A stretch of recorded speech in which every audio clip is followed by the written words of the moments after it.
Dear students, आज हम heparin के बारे में पढ़ेंगे। इस सेशन में हम हेपारिन की ऑकरेंस पढ़ेंगे, इसका मैकेनिज्म ऑफ एक्शन, इसके एडवर्स रिएक्शंस एंड इसका एंटागोनिस्ट पढ़ेंगे। हेपारिन क्या होता है? ये एक एंटीकोगुलेंट है। इसको सबसे पहले डिस्कवर किया था MC लीन ने, जो कि एक मेडिकल स्टूडेंट था इन ईयर 1916। इसको सबसे पहले एक्सट्रैक्ट किया गया from liver. It was extracted from liver, जिसकी वजह से इसका नाम पड़ा heparin.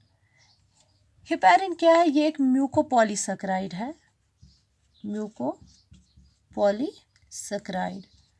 Mucopolysaccharide means it contains long chain of sugars. इसमें लॉन्ग चेन ऑफ शुगर्स होती है जो कि म्यूकस के साथ मिली होती है। ये जो हेपारिन होता है, it is found in the mast cells of lungs, mast cells of liver, mast cells of liver, lungs and intestinal mucosa, ये इनमें पाया जाता है। इसका नेचर जो है वो एसिडिक नेचर है। It is the strongest known acid present in our body. इसका एसिडिक नेचर जो है because it contains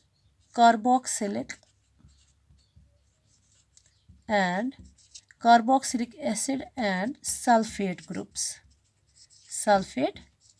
groups in its structure. इस वजह से इसका एसिडिक नेचर आता है, क्योंकि इसको अपने स्ट्रक्चर में सल्फेट ग्रुप्स और कार्बोक्सिलिक एसिड के ग्रुप्स पाए जाते हैं।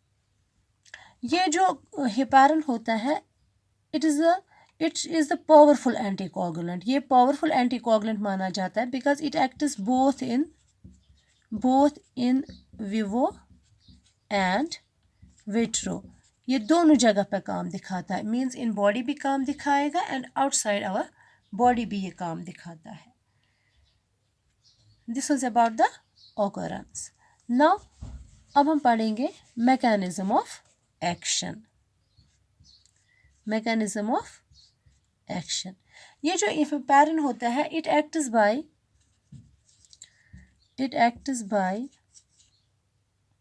binding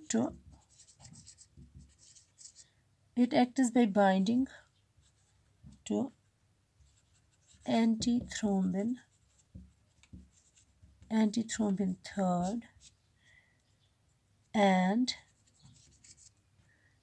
inhibits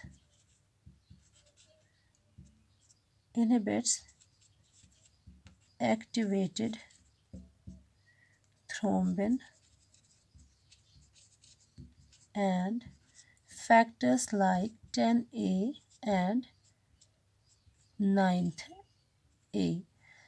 मतलब क्या है? यानी कि ये जो हेपारिन होता है, ये हमारे एंटीथ्रोम्बिन थर्ड के साथ बाइंड होता है और इनहिबिट करता है किसका काम? Activated thrombin and factors 10A and 9A। यानी कि जो क्लॉटिंग फैक्टर्स होते हैं 10A और 9 एंड थ्रोम्बिन, इनकी ये डीएक्टिवेशन कराता है। मींस इनको ये एक्टिव होने नहीं देता है। क्यों? कैसे एक्टिव नहीं होने देता? ये एंटीथ्रोम्बिन के साथ बाइंड होता है। एंटीथ्रोम्बिन क्या है? एंटीथ्रोम्बिन एक एंटीकोगुलेंट है जो कि बाय नेचर हमारी बॉडी में निकलता है फ्रॉम लिवर। मींस ये जो लिवर होता है वो सिक्रीट करता है इस पेप्टाइड मॉलिक्यूल को, जो कि एंटीथ्रोम्बिन नाम है जिसका, जो कि एज एंटीकोगुलेंट काम करता है हमारी बॉडी में बाय नेचर। ये एक फिजियोलॉजिकल प्रोसेस है बाय नेचर जो हमारी बॉडी में होती है। Heparin binds to antithrombin third, जिस वजह से थ्रोम्बिन और factors, clotting factors like 10A और 9A एक्टिवेट नहीं होते हैं, जिसकी वजह से हमारा कोगुलेशन रुक जाता है। क्योंकि जब फैक्टर्स ही इनहिबिट हो गए, कोगुलेशन अल्टीमेटली रुक जाता है। ये हेपारिन इसके साथ बाइंड होने पे ये ऐसा काम दिखाता है। ये एक नेचुरल प्रोसेस है। लेकिन जब हम एक्सटर्नल हेपारिन देते हैं, एक्सटर्नल हेपेरिन क्या करता है? It speeds this process, it speeds this physiological process by 1000 folds. यानी कि ये जो हेपेरिन होता है ये इसी प्रोसेस को ये 1000 टाइम्स बढ़ाता है, तेज़ी से कराता है, जिसकी वजह से क्लॉटिंग टाइम प्रोलॉन्ग होता है, क्लॉटिंग टाइम प्रोलॉन्ग हो जाता है। प्रोलॉन्ग्ड मीन्स यानी कि ये जो हेपेरिन देते हैं हम, इससे हमारा क्लॉटिंग टाइम वो टाइम होता है जिस टाइम में ब्लड का निकलना, ब्लड के निकलने से लेके ब्लड के जम जाने का जो टाइम होता है वो बढ़ जाता है। किसकी वजह से? हेपेरिन की वजह से। मीन्स ये क्लॉटिंग टाइम को बढ़ाता है और इन क्लॉटिंग फैक्टर्स को इनएक्टिव करता है, जिससे हमारा कोगुलेशन होता है। This was about the mechanism of action. Now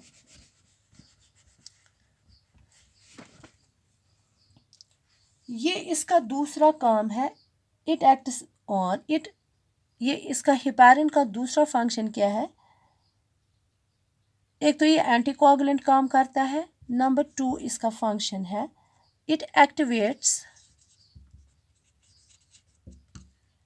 lipoprotein lipase, lipoprotein lipase. ये इस एंजाइम को एक्टिवेट करता है। ये एंजाइम क्या करता है? It causes hydrolysis of triglycerides,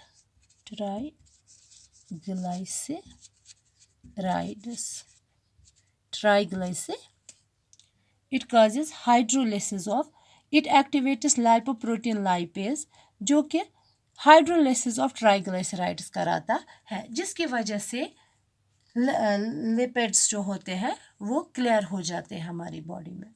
this was about the action of heparin. अब हम इसके एडवर्स रिएक्शंस के बारे में पढ़ेंगे। Now coming to the adverse reactions. Adverse reaction से पहले हम इसके काइनेटिक्स के बारे में पढ़ेंगे। काइनेटिक्स, ये जो हेपेरिन होता है ये इनइफेक्टिव होता है oral administration. Means oral administration से हम इसको नहीं दे सकते because it is non effective in on oral administration. इसका रूट ऑफ एडमिनिस्ट्रेशन पेरेंट्रल होता है, parenteral route of administration. Parenteral में भी हम इसको सब क्यूटेनियस या इंट्रावीनस दे सकते हैं, सब क्यूटेनियस या इंट्रावीनस। इंट्रामस्कुलर हम इसको नहीं दे सकते हैं। We cannot give heparin through intramuscular route because intramuscular route से क्या होता है कि it can cause to haematomas, जो कि लोकल ब्लीडिंग की वजह से हीमाटोज होते हैं, जिसकी वजह से हम इसको इंट्रामस्कुलरली नहीं देते हैं, बल्कि हम या तो प्रेफर करते हैं सबक्यूटेनियस देना या इंट्रावेस्कुलर देना। और ये जो हेपेरिन होता है ये हमारी बॉडी में मेटाबोलाइज होता है by means of an enzyme that is known as heparinase. Heparinase is the enzyme which metabolizes it and is excreted in the urine. Now अब इसके हम पढ़ेंगे adverse reactions.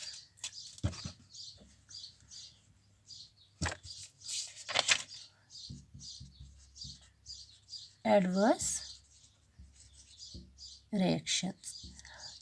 reactions क्या है? इसकी पहली ये ब्लीडिंग कराता है।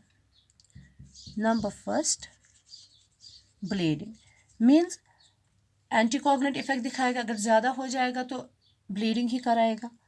नेक्स्ट ये हाइपर सेंसिटिविटी रिएक्शंस दिखाता है। Hyper sensitivity because it is obtained from the porcine बोविन lungs and porcine intestine जो कि एलर्जिक होते हैं, इस वजह से इसकी हाइपर सेंसिटिविटी आती है। नेक्स्ट इफेक्ट जो एडवर्स रिएक्शन है that is it can lead to alopecia. Alopecia is a sudden fall of hair. Sudden fall of hair. These are the adverse reactions of heparin. Now इसका antagonist देखेंगे क्या है.